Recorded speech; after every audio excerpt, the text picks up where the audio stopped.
ఎవరైనా సరే ఆరోగ్యంగా ఉండాలంటే శుభ్రత పాటించాలి. మరి శుభ్రత కావాలంటే ఎలిం ప్రొడక్ట్స్ వాడాలి.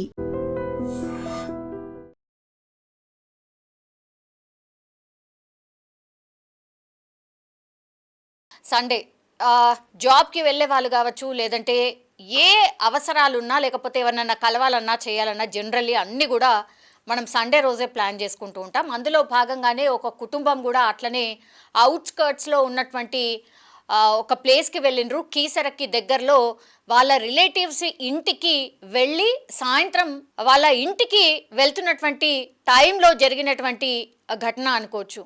పాపం అత్యంత బాధాకరం. ఎందుకంటే వాళ్ళ రిలేటివ్స్ కూడా దగ్గరలో ఉన్నటువంటి పెట్రోల్ బంక్ దగ్గర బస్ స్టాప్ ఉంది. అంటే కీసరకు దగ్గరలో పెట్రోల్ బంక్ దగ్గరలో ఒక బస్ స్టాప్ ఉండడంతో వాళ్ళు అక్కడ డ్రాప్ చేసి వాళ్ళ ఇంటికి అబ్దుల్లాపూర్ మెట్కి వెళ్దామన్నటువంటి టైంలో జరుగుతున్నటువంటి ఘటన అని చెప్పొచ్చు.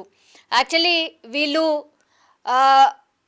వాళ్ళ ఇంటికి వెళ్దామన్నటువంటి టైంలో రోడ్డు దగ్గర నిల్చున్నటువంటి వాళ్ళ మీదికి అత్యంత వేగంగా, ర్యాష్గా, చాలా స్పీడ్గా ఒక లారీ వాళ్ళ కుటుంబం మీదకి దూసుకొచ్చింది. వాళ్ళ పేరు వచ్చేసి శ్రీనివాస్, అట్లాగే వాళ్ళ వైఫ్ పేరు వచ్చేసి లక్ష్మి, అట్లాగే వాళ్ళిద్దరు పిల్లలు కూడా వాళ్ళతో పాటు ఉన్నారు.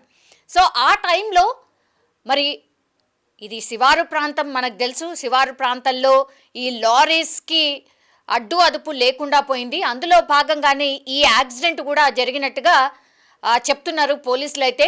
కానీ ఎంత ర్యాష్గా డ్రైవ్ చేశాడంటే లారీ ఏకంగా వాళ్ళ ఫ్యామిలీ మీదికే దూసుకొచ్చినటువంటి పరిస్థితి. స్పాట్లో పాపం ఆ శ్రీనివాస్ అనే వ్యక్తి చనిపోయాడు. అండ్ లక్ష్మి వాళ్ళ భార్యకైతే తీవ్ర గాయాలైనాయి. అండ్ వీళ్ళిద్దరు పిల్లలు వాళ్ళతో పాటే ఉన్నారు కాబట్టి వాళ్ళిద్దరు కొంత గాయాలై బయటపడినటువంటి పరిస్థితి. కానీ ఈ లక్ష్మి అనే ఆమె మాత్రం పూర్తిగా తీవ్రంగా గాయాల పాలైనటువంటి సిచ్యువేషన్. ఆమెని దగ్గరలో ఉన్నటువంటి హాస్పిటల్కి అయితే తరలించారు.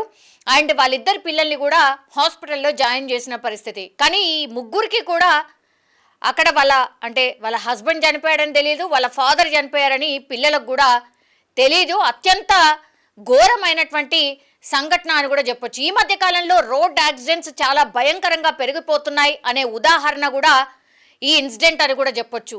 శివారు ప్రాంతాల్లో అయితే పూర్తిగా ఈ లారీలు కావచ్చు పూర్తిగా అడ్డు అదుపు లేకుండా భయంకరంగా అతి స్పీడ్గా వెళ్తున్నటువంటి పరిస్థితి. స్థానికులు ఎన్నిసార్లు కంప్లైంట్ చేసినా, పోలీసులు ఎన్నిసార్లు హెచ్చరించినా, ఎన్ని చలాన్లు వేసినా వీళ్ళ స్పీడ్కి అడ్డు అదుపు లేకుండా పోతోంది అనేటువంటి మాట స్వయంగా పోలీసులే చెప్తున్నారు. కానీ పాపం ఒక కుటుంబం జస్ట్ సండే రోజు వాళ్ళ రిలేటివ్స్ ఇంటికి వెళ్ళి వచ్చే క్రమంలో ఈ యాక్సిడెంట్ అయితే జరిగింది. సో ఒకతనైతే చనిపోయాడు స్పాట్లో.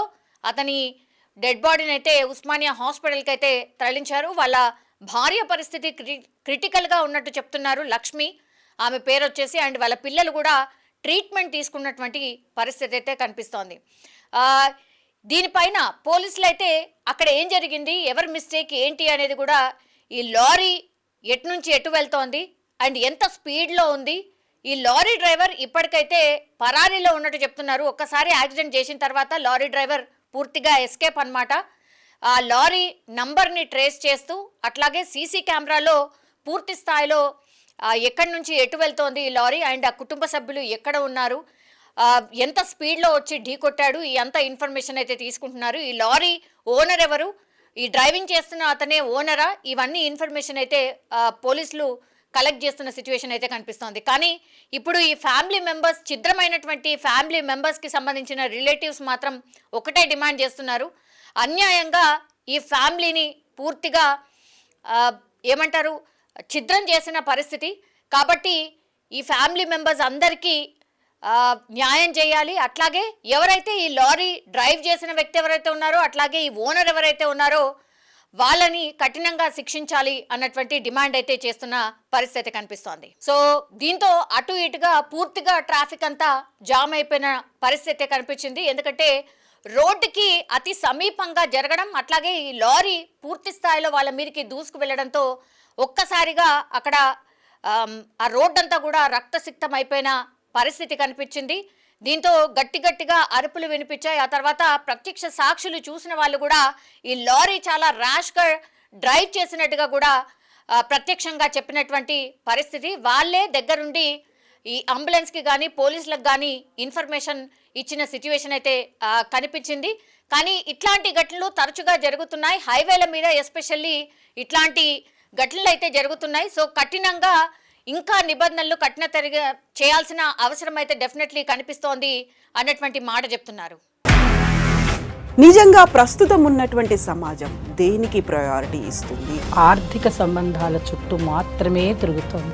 మళ్ళీ ఎన్నికలంగానే చాలా విరక్తి కలుగుతున్నాం. మంచి అనిపిస్తుంది కదా, లేడీస్ కూడా ఛాలెంజింగ్ జాబ్స్ చేసినప్పుడు చాలా బాగుంటది. ట్రాఫిక్ అసిస్టెంట్స్ గా నియమించిన ట్రాన్స్జెండర్స్ అందరితో సాల్యూట్ చేయించుకుంటున్నారు. ఫుడ్ డెలివరీ ఇవ్వటానికి వెళ్ళినటువంటి డెలివరీ బాయ్ అనిల్ పై కళ్ళ ముందు పెళ్ళండి